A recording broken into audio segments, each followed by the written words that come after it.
C'est-à-dire que l'atmosphère et l'eau, on peut les polluer, d'ailleurs on ne s'en prive pas, on les pollue même abondamment, mais on ne sait pas les faire disparaître. On ne sait pas faire disparaître l'atmosphère. L'atmosphère est formée de 79% d'azote. C'est une molécule extrêmement solide qui est formée de 2 atomes d'azote attachés ensemble par une triple liaison atomique. C'est quasi incassable. Il a fallu attendre le début du siècle pour pouvoir ouvrir cette molécule et faire du nitrate et faire la Première Guerre mondiale et exterminer 10 millions d'hommes. Avant, on faisait que des guerres artisanales. Enfin, Napoléon avait commencé à industrialiser un peu le processus, mais par rapport à ce qu'on a fait en 14, c'était un peu ridicule. Donc c'est un milieu très solide. L'eau, c'est pareil. Si on voulait faire disparaître l'eau de la planète, il faudrait chauffer la planète à environ 100 degrés, ce qui évidemment poserait des petits problèmes. Ce sol, il est habité.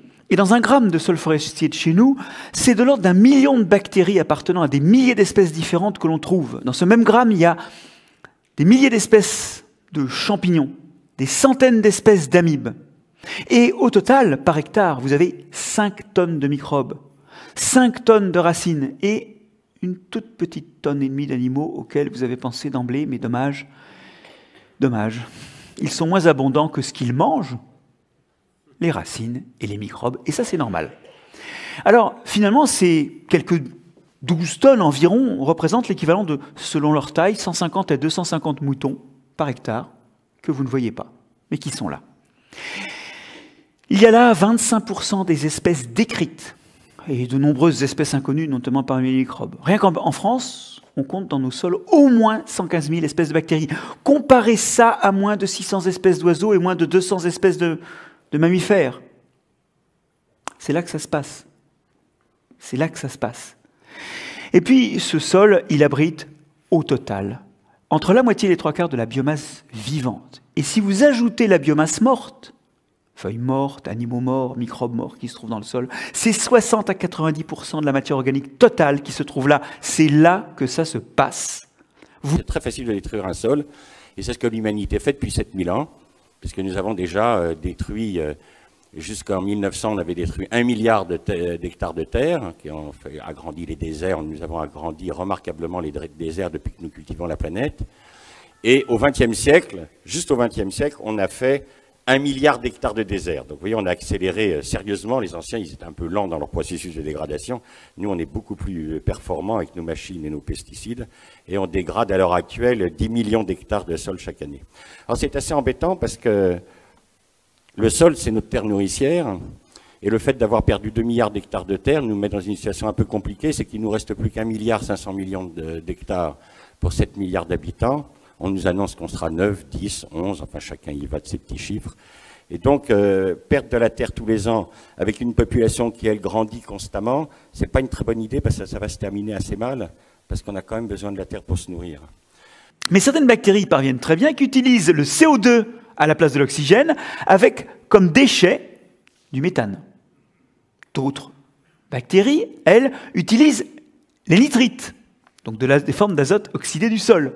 Et le déchet est un gaz qu'on appelle le protoxyde d'azote. Vous le connaissez sous le nom de gaz hilarant, mais vous allez voir, il n'est pas très drôle, parce que tout ça, c'est des gaz à effet de serre, et le méthane est 50 fois plus efficace que le CO2 pour l'effet de serre, et le protoxyde d'azote est quant à lui 250 fois plus efficace que le CO2 pour l'effet de serre.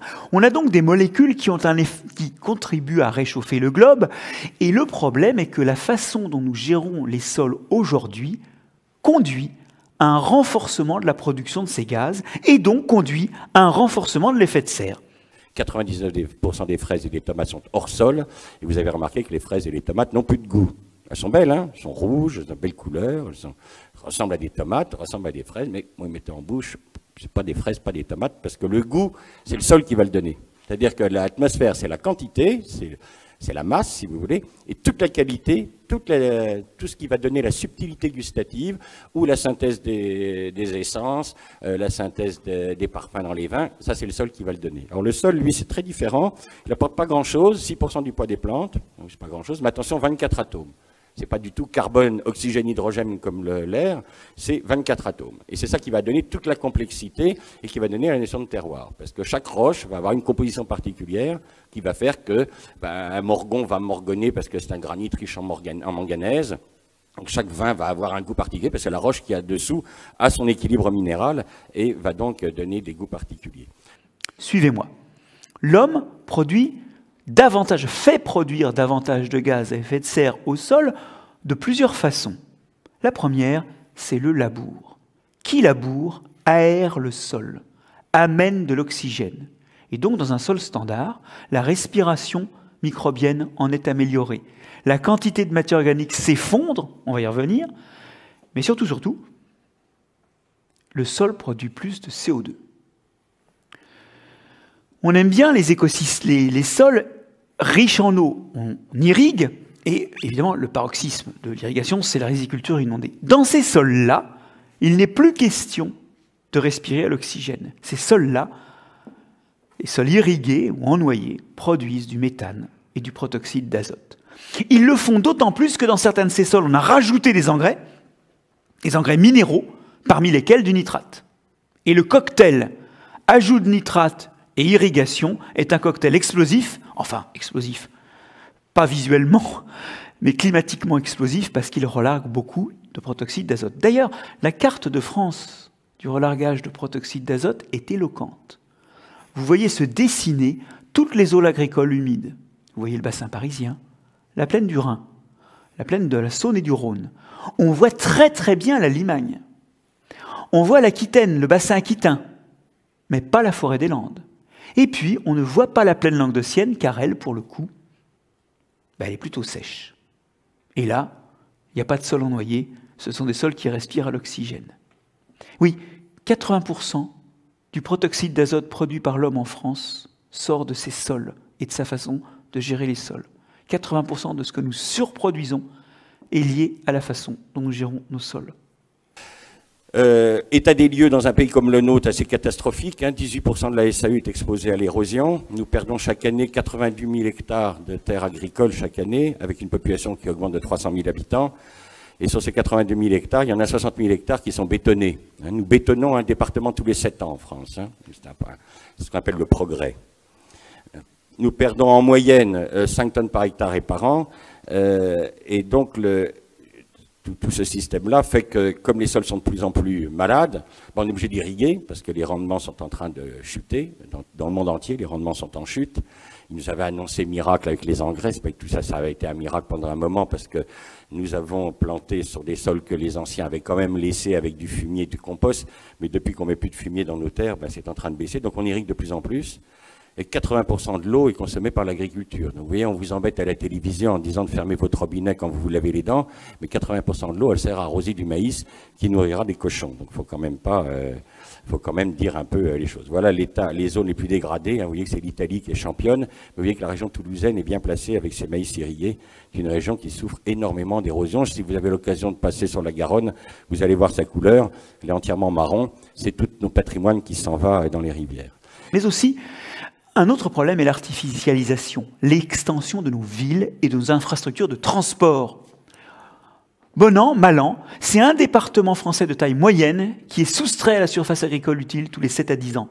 Et d'une façon paradoxale, on voit s'étendre des villes alors que d'autres meurent. J'étais la semaine passée à Sainte-Foy-la-Grande, puis à Périgueux, villes dont les centres-villes peinent à entretenir ce qui fut leur grandeur et leur formidable patrimoine architectural. Et pendant ce temps-là, quelques pas de là, en prenant le train pour retourner à Paris, je voyais les quartiers en construction dans la périphérie de Bordeaux, au détriment de sols agricoles fort fertiles. Or, vous savez, les sols, quand on les a perdus, on ne les refabrique pas. Il faut de l'ordre d'un millénaire chez nous pour faire un sol.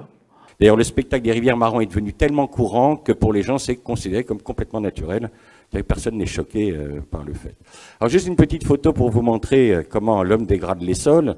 À gauche, là, vous avez un blé d'hiver. Vous pouvez remarquer que du côté où il y avait le blé, pourtant il n'est pas gros, le blé est tout petit, vous voyez, il n'y a pas eu d'érosion. Et puis à droite, l'agriculteur a laissé le sol nu pour faire une culture de printemps. Et là, l'érosion est catastrophique. Vous voyez, petite observation de terrain. Quand la terre est protégée, la terre, elle est comme nous, nous avons des cheveux qui nous protègent du climat. La terre, elle a besoin de plantes pour éviter l'érosion.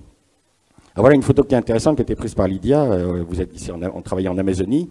Au-dessus de la rivière, vous avez la rivière de l'Iguassou, la grande réserve de l'Iguassou. C'est un milieu qui a 70 millions d'années, qui reçoit 3 mètres d'eau par an. Et vous pouvez remarquer que l'eau qui sort de la rivière, à droite, est totalement transparente. Et puis en bas, c'était la zone où on travaillait, c'est une zone agricole. Vous pouvez remarquer que la rivière qui sort de la zone agricole est entièrement pleine de boue. C'est intéressant comme photo parce que ça vous montre que là où la main de l'homme ne met jamais les pieds, il n'y a pas d'érosion. Et puis dès que l'homme intervient, toute la terre s'en va. Alors le labour, on a déjà évoqué certains de ses défauts, mais j'aimerais d'abord, sur cette image qui peut paraître normale, cet hiver qui commence, tout le monde est préparé à voir des paysages bruns. Dois-je vous rappeler que jamais les sols n'ont été nus? Il y a toujours eu quelques restes de plantes, sinon quelques plantes vivotantes, même au cœur de l'hiver, pour les couvrir. Ça, c'est une image complètement inhabituelle. Alors, cette image, elle résulte où elle implique la destruction de la vie du sol. Cette image, par exemple, d'oiseaux qui volent derrière un tracteur, je ne parle même pas de la poussière, qui est un début d'érosion par le vent. Mais regardez, ces oiseaux-là, ils ne sont pas là sans que ça ait un prix pour le sol. Ils sont en train de se gaver de petits animaux du sol et de vers de terre. C'est l'image d'un holocauste. Ceci est l'image d'un holocauste. Et d'ailleurs, il n'y a pas que les vers de terre qui morflent. Les champignons au corps délicatement constitué d'un réseau de filaments se font déchirer dans le labour. Et d'ailleurs, il y a beaucoup d'espèces qui n'y survivent pas, de telle sorte que, assez souvent, il y a moins d'espèces dans le sol quand on le laboure que quand on ne le laboure pas, à sol identique. Alors, le paradoxe, qui pourrait vous paraître positif, mais en fait, ça ne remplit pas les mêmes fonctions dans le sol. C'est qu'il y a souvent plus d'espèces de bactéries. Il y a des espèces qui arrivent à s'installer et qui ne s'installaient pas tant que la compétition des champignons les empêchait de s'installer. Mais une bactérie, en termes de fonctionnement du sol, ne remplace pas un champignon. On voit bien ici l'image d'une perturbation avec certains groupes qui prolifèrent en nombre d'espèces et d'autres qui, au contraire, régressent. Le labour est donc, par rapport à la vie du sol, bel et bien un problème. Néanmoins, il y a certaines espèces qui s'installent, notamment ces bactéries, et qui vont bien aérer, respirer plus. Et je vous l'ai dit, cette respiration accrue du sol, elle fait que vos sols agricoles vont déstocker de la matière organique et contribuer à l'effet de serre. Si vous regardez la teneur en matière organique des sols de France, vous retrouvez ici, avec des ronds qui sont d'autant plus gros qu'il y a de matière organique pour chaque case de la carte de France, vous retrouvez les plaines du bassin parisien, vous devinez la plaine rhénane, la vallée de la Saône puis du Rhône, vous voyez très bien le Languedoc-Roussillon, dont les sols sont bien aérés et respirent beaucoup, vous voyez très bien le bassin aquitain, sauf la forêt, évidemment, des Landes, qui, elle, stocke du carbone. Donc on a vraiment un déstockage de matière organique, et ça, c'est une catastrophe, car la matière organique, c'est elle qui nourrit les microbes le lendemain, ben là, il n'y en a plus beaucoup. C'est elle qui stabilise les trous et qui fait la porosité. C'est elle qui retient l'eau parce qu'elle a de l'affinité pour l'eau. Et donc, vous obtenez un sol qui s'érode plus facilement, qui nourrit moins bien ses microbes, et puis qui lutte moins bien contre l'effet de serre. Alors comment on fait pour détruire un sol? Toujours la même chose. On commence d'abord par le tuer biologiquement. Comment on fait pour tuer un sol biologiquement? On met des engrais. Qu'est-ce qui va passer en mettant des engrais dans un sol? Vous allez brûler la matière organique, parce que vous allez mettre trop d'azote, et vous allez favoriser les bactéries. Et les bactéries sont les organismes qui minéralisent la matière organique. Et ceux qui fabriquent les humus, c'est les champignons. Et les champignons, ils se multiplient 20 fois plus lentement que les bactéries. Mais ils sont par contre les seuls organismes au monde à attaquer la cellulose et à la transformer en humus. Donc si vous donnez trop d'azote, vous favorisez les bactéries qui se multiplient 20 fois plus vite. Les champignons disparaissent. Vous pouvez remarquer qu'il n'y a plus de champignons dans nos champs. Moi, je me souviens, gamin, on allait ramasser les rosés dans les prés, parce qu'il y avait encore des champignons. Hein, les vieux, ils mettaient encore des fumiers dans les champs. Tout ça, c'est fini. Donc, les champignons ont disparu. Quand ils ont disparu, plus d'humus. Et comme on minéralise, le taux de matière organique s'effondre. Dans un pays comme la France, on est passé entre 1950 et maintenant de 4% à 2% de matière organique. Quand il n'y a plus de matière organique, qu'est-ce qui se passe? La faune disparaît. Parce que la faune, elle est comme nous, elle mange. Elle a besoin de manger. Elle mange la matière organique. Donc, les vers de terre disparaissent, toute la faune disparaît. Dans un pays comme la France, on est passé de 2 tonnes de vers de terre à l'hectare à moins de 100 kilos. Vous voyez, c'est un effondrement complet de la faune. Or, la faune, qu'est-ce qu'elle fait? Elle passe son temps à remonter les éléments. C'est-à-dire qu'un ver de terre, vous ne le voyez pas, mais toutes les nuits, il vient chercher à manger au-dessus, il descend de la matière organique au fond du sol, il remonte de l'argile, et puis avec ses excréments, il remonte le magnésium, le potassium, le calcium. Et quand vous analysez un turricule de ver de terre, donc le turricule, c'est ses excréments, eh bien c'est bourré de potasse, de phosphore. Donc la faune, elle passe son temps à remonter les éléments, alors qu'à la pluie, les forces physiques de la nature passent leur temps à tout descendre dans le profil. Donc quand la faune disparaît, qu'est-ce qui se passe? Tout descend et vous allez polluer. Et on va accuser les agriculteurs d'être des pollueurs. Non, ça y est, j'y suis arrivé, merci. On va accuser les agriculteurs d'être des pollueurs parce qu'évidemment tout va descendre puisqu'il n'y a plus d'animaux pour remonter. Donc vous allez rentrer à ce moment-là dans une deuxième dégradation qui est la dégradation chimique, c'est-à-dire que votre sol non, ça c'est juste pour vous montrer des choses amusantes, mais ces cultures de fraises en Espagne, vous n'avez pas le droit de vous approcher des cultures tellement elles sont arrosées de pesticides, mais par contre vous avez le droit, vous, de manger les fraises. C'est une question de... Donc après la dégradation biologique, on va rentrer en dégradation chimique. Les éléments vont descendre. Ils vont descendre, vont aller polluer les nappes phréatiques, polluer les rivières, et vous allez avoir un phénomène d'acidification des sols. Donc vous avez perdu vos humus, vous avez perdu les éléments qui attachent argile et humus, le calcium, le magnésium, qui ont deux charges positives. Les humus sont négatifs, les argiles sont négatifs, et c'est calcium, magnésium, fer qui attachent ensemble argile et humus. Or, ces éléments se lessivent, et vous allez donc rentrer. Alors là, le lessivage, ça donne des choses intéressantes, hein, ça donne les marées vertes en Bretagne, ce qui fait que c'est sympa, on peut plus se balader sur les plages. Et vous allez ensuite rentrer dans la dégradation physique, c'est que les argiles n'étant plus attachées par les humus, elles vont partir dans les rivières, et vos rivières vont être pleines de boue. Et c'est ce qui se passe à l'heure actuelle quasiment sur toute la planète. C'est-à-dire que l'humanité n'est toujours pas capable, au bout de 7000 ans d'agriculture, de développer un système protecteur des sols. Tout le monde sait, a entendu parler de l'effet de serre. Ce qu'on ne réalise pas toujours, c'est que l'effet de serre fait partie des choses qui rendent le monde vivable pour des organismes comme nous. Sans effet de serre, on pense que la température du globe serait en moyenne de moins 50 degrés. Nous avons évolué sur une Terre chauffée par l'effet de serre. Et l'une des choses qui produit des gaz à effet de serre en temps normal, là je ne vous parle pas encore d'une terre peuplée par l'homme, c'est les sols.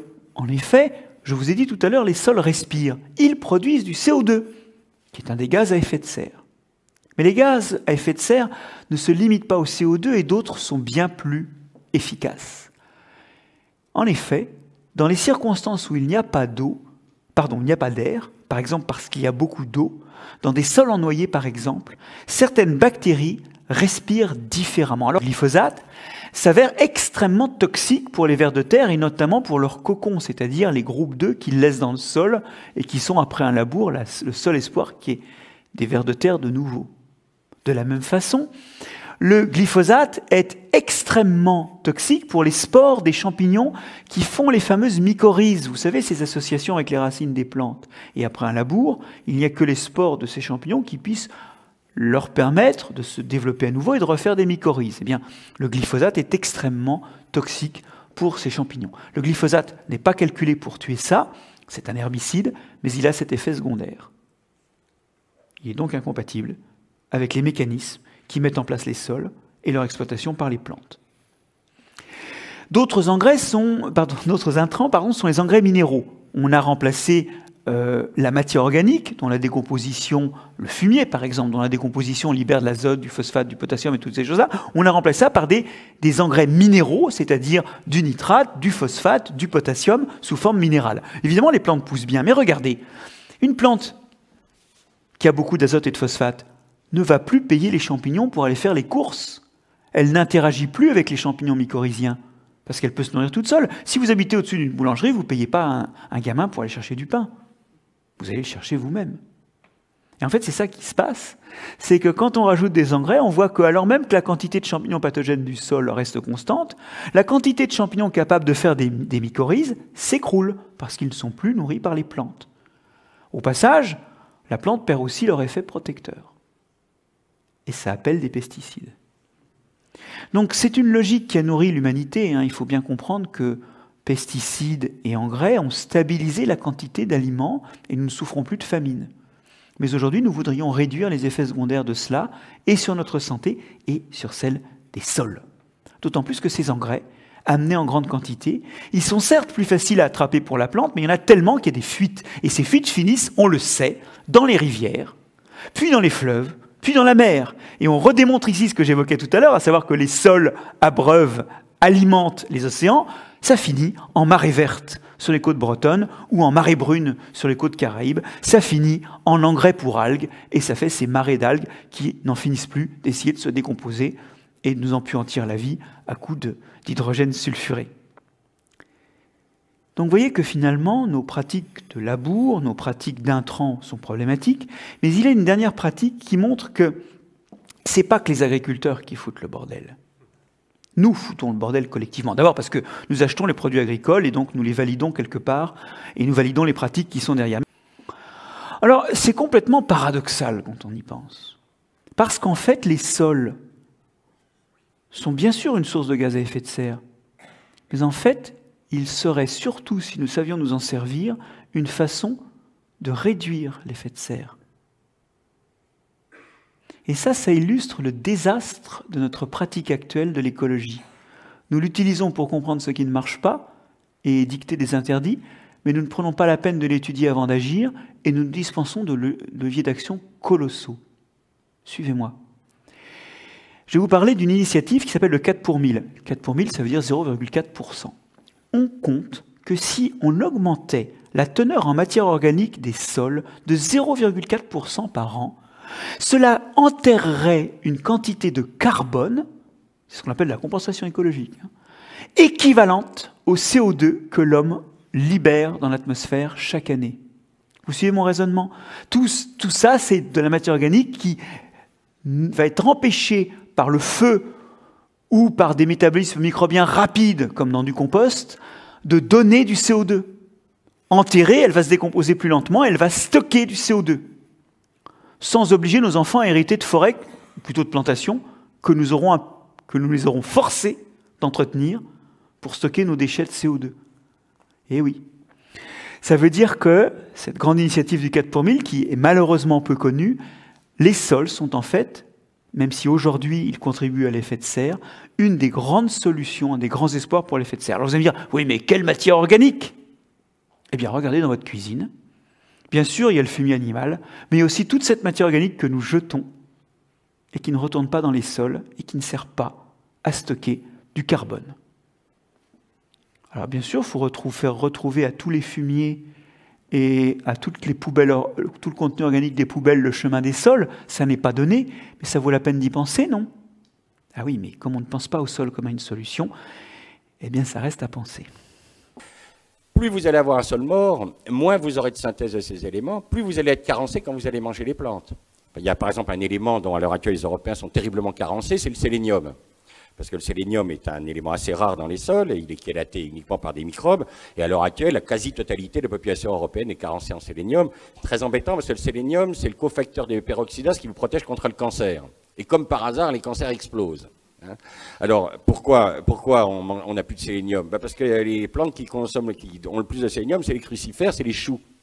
Le problème du chou, c'est que si vous mettez des engrais chimiques sur le chou, il se met à puer. C'est-à-dire que quand la personne fait cuire du chou, il y a tout l'immeuble qui pue le chou. Donc on essaie de mettre des croûtons de pain pour essayer de calmer. C'est parce qu'on met trop de soufre dans les engrais chimiques et on synthétise trop de cystéine sulfoxyde qui pue. Donc les gens, ils mangent plus de choux. Pareil pour l'asperge. Si vous mettez trop d'engrais chimiques, l'asperge, vous allez aux toilettes, ça pue dans les chiottes parce que y a trop de cystéine sulfoxyde. Alors que les choux cultivés biologiquement, ils puent pas. Et vous avez le plaisir de manger du bon chou-fleur, surtout pas le chou-fleur breton qui est bourré de soufre et qui pue. Donc le fait qu'on mange plus ces plantes-là parce qu'elles sentent mauvais quand on leur met des engrais chimiques fait qu'on est carencé en sélénium. Donc remanger du chou, mais bio, pas chimique. Donc autre effondrement, c'est la variété de ce que nous mangeons. Pour vous donner une idée, j'ai retrouvé chez un brocanteur le catalogue de pomologie de 1904, 3600 variétés de fruits on faisait. À l'heure actuelle, vous avez une vingtaine de variétés seulement qui couvrent tout le marché. Donc ça aussi, c'est un effondrement. Pareil dans les plantes sauvages, nous consommons beaucoup moins de plantes sauvages que nos ancêtres, parce que d'abord on les connaît plus, et puis il faut voir dans quel état sont nos pauvres pommes. Maintenant, je vous dis 30 traitements. Regardez ce qui se passe quand vous comparer une rainette du Mans avec une golden en teneur en vitamines. À l'heure actuelle, quand on fait des comparaisons avec les pommes de l'entre-deux-guerres, on a 100 fois moins de vitamines dans une pomme actuelle, moderne, que dans une pomme de l'entre-deux-guerres. Donc il va falloir manger beaucoup de pommes. Alors ils vous disent manger des fruits et des légumes, d'accord, mais enfin s'il faut se manger 200 pommes par jour pour avoir la dose de vitamines, on n'est pas sorti de l'auberge. Effondrement des variétés de légumes. Regardez comment on est passé entre 1903 et 1983. En betterave, on avait 288 variétés, il n'y en a plus que 17. Vous voyez l'effondrement total de notre variété alimentaire. Les teneurs, donc les écarts entre 1950 et 1999 de la pomme, la banane, l'orange. Alors il y a une curiosité, c'est la vitamine C sur le raisin, parce qu'en 1950, c'est une expérience canadienne, en 1950 le Canada ne faisait pas de raisin, donc il faisait venir son raisin de Californie. Or la vitamine C est une vitamine qui ne dure pas longtemps, elle ne résiste pas longtemps en transport. Donc comme l'arrivée de Californie, évidemment, ils n'avaient plus de vitamine C, et c'est pour ça qu'il y a une remontée de la vitamine C, mais sinon, vous voyez, il n'y a plus grand-chose quand vous mangez. Regardez les pommes de terre, il n'y a plus rien, quoi. On mange des trucs qui sont complètement vides. Après, on s'étonne d'être malade, il n'y a plus rien à manger. Regardez dans les blés, plus de fer, plus de zinc, enfin, tout chute, quoi, tout se casse la figure. Ils sont tellement de mauvaise qualité, nos blés, qu'on est obligé de rajouter des gluten de synthèse pour pouvoir faire du pain, parce qu'on n'arrive pas à faire du pain avec. Alors après, on dit, oh, les gens font des allergies au gluten. Non, il ne faut pas des allergies au gluten du blé. Il faut des allergies au gluten de synthèse qu'on rajoute dans le blé. Vous voyez, il ne faut pas... Regardez les éléments carnés, il n'y a plus rien, quoi. Hein, vous regardez les fromages et la viande, et les teneurs en magnésium, calcium, on dit aux gamins, mange de la viande, ça porte du fer. Oui, il fallait autrefois manger de la viande pour avoir du fer, mais à l'heure actuelle, vous voyez les effondrements, 100% de fer en moins dans les parmesans. Nous mangeons une alimentation, c'est pour ça que les gamins à 10 heures, ils mangent des cochonneries de Mars et tout, c'est qu'ils n'ont rien dans le ventre. On a des alimentations qui sont complètement... Alors ça entraîne évidemment des carences, hein, les manques de calcium, magnésium, qui sont les éléments dont nous manquons le plus. Tout le monde a des problèmes de crampes, des contractions musculaires, etc. Parce qu'on manque de tout. Hein. Et ça, c'est dû au fait qu'il n'y a plus d'activité biologique dans les sols et que c'est les microbes qui apportent tous ces éléments dont nous avons besoin pour être en bonne santé.